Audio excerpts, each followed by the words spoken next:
Assalamualaikum warahmatullahi wabarakatuh. Saudaraku yang dirahmati Allah Subhanahu wa Ta'ala. Rasulullah Shallallahu Alaihi Wasallam punya sahabat nan kocak, jahil, konyol, tapi kreatif.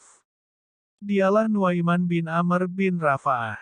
Sahabat dari kalangan Ansor, alias warga Madinah asli ini, sering membuat Rasulullah tertawa terpingkal-pingkal.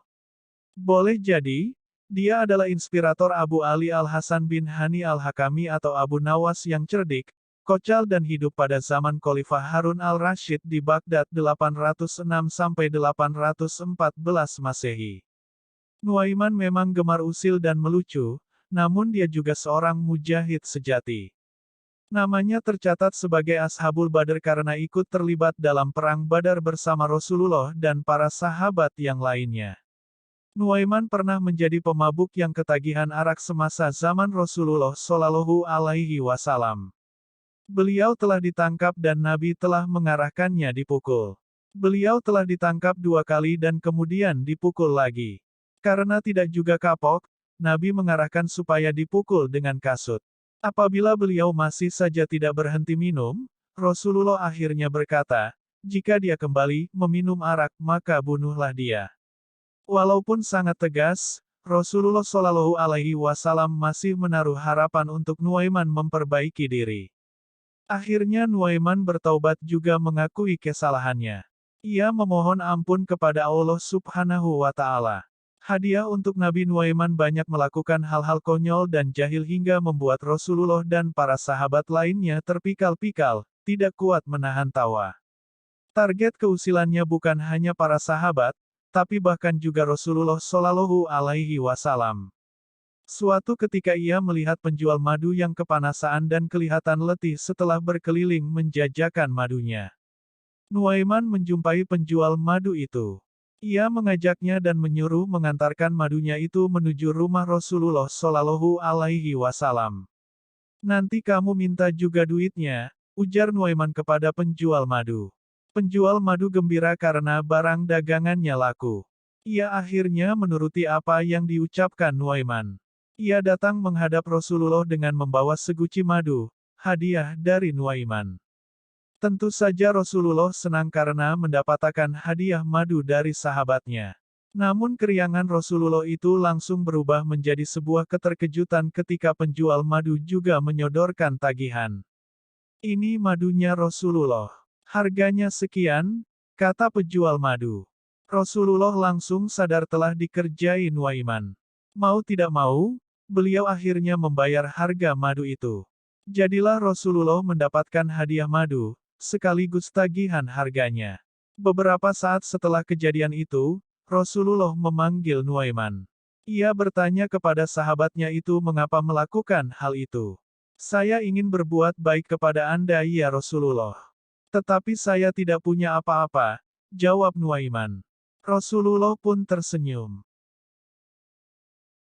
Menjual teman. Pernah suatu saat Nuaiman berangkat bersama Sayyidina Abu Bakar ke Basrah untuk berniaga. Bersama mereka ikut pula Suwaibit bin Harmalah, yang bertugas membawa perbekalan. Nuaiman meminta kepada Suwaibit agar diberi makanan, tapi ditolaknya karena bos mereka sedang tidak di tempat. Tunggulah sampai Abu Bakar datang, katanya. Nuaiman jengkel, lalu mengeluarkan ancaman, tunggu pembalasanku. Nuaiman lantas menemui beberapa orang, menawarkan budaknya dengan harga sangat murah, sambil membocorkan kelemahannya, yaitu budaknya sering mengaku dirinya seorang merdeka. Yang ditawari setuju, lalu bersama Nuaiman mereka menuju ke tempat Suwaibit duduk. Nuaiman menunjuk kepadanya. Tentu saja Suwaibit berontak sambil mengatakan dirinya bukan budak. Tapi si pembeli berkeras mengikatnya dan berkata, kami sudah paham sifatmu. Untung Abu Bakar segera datang dan urusan jadi gamblang. Ketika peristiwa tersebut diceritakan kepada Nabi, beliau tertawa, bahkan setiap beliau ingat atau diingatkan. Nuaiman adalah pembawa kegembiraan. Mungkin karena itu, Nabi pernah berkata, Nuaiman akan masuk surga sambil tertawa, karena ia sering membuatku tertawa. Peristiwa lucu ini terjadi setahun sebelum wafatnya Baginda Rasulullah Shallallahu Alaihi Wasallam. Nuaiman sering menghibur, bahkan ketika sakit sekalipun. Seperti ketika suatu hari Nuaiman dikabarkan sakit mata, Nabi menengoknya. Ternyata Nuaiman sedang asyik makan kurma. "Apa boleh makan kurma? Matamu kan sedang sakit," tanya Nabi. Dengan santai Nuaiman menjawab, "Saya mengunyah dari arah mata yang tidak sakit, Nabi." Konon, jawaban tersebut membuat Nabi tertawa sampai terlihat gigi gerahamnya. Daging unta. Cerita lainnya. Suatu ketika para sahabat berkata kepada Nuaiman bahwa sudah lama tidak makan daging unta. Mereka lantas memiliki ide untuk menyembelih unta seseorang yang tengah bertamu kepada Rasulullah. Nuaiman langsung saja menyambut ide tersebut. Unta tamu Rasulullah tersebut akhirnya jadi disembelih Nuaiman. Sudah barang tentu, begitu tamu itu mengetahui untanya disembelih, langsung mengadu kepada Rasulullah. Setelah ditanya, para sahabat yang memiliki ide makan daging unta tersebut menjawab bahwa yang melakukan itu adalah Nuaiman.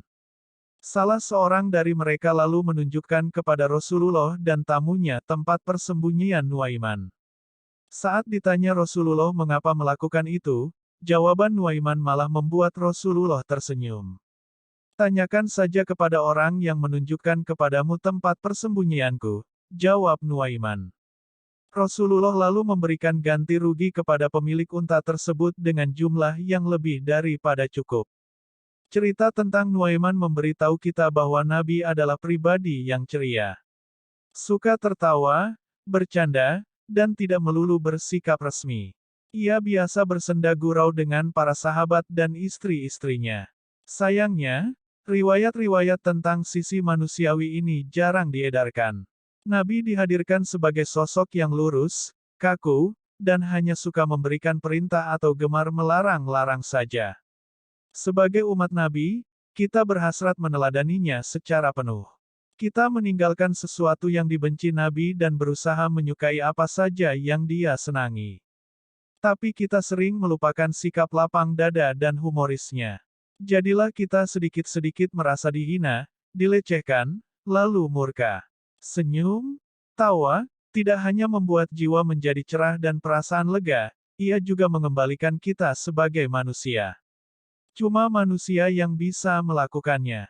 Dan, kita sudah rasakan, hari-hari ini, kebahagiaan dan keceriaan makin mahal harganya. Wallahu a'lam bishawab. Terima kasih telah menonton, semoga videonya bermanfaat dan menambah keimanan kita. Jangan lupa subscribe dan tekan loncengnya, supaya dapat notifikasi video bermanfaat lainnya. Wassalamualaikum warahmatullahi wabarakatuh.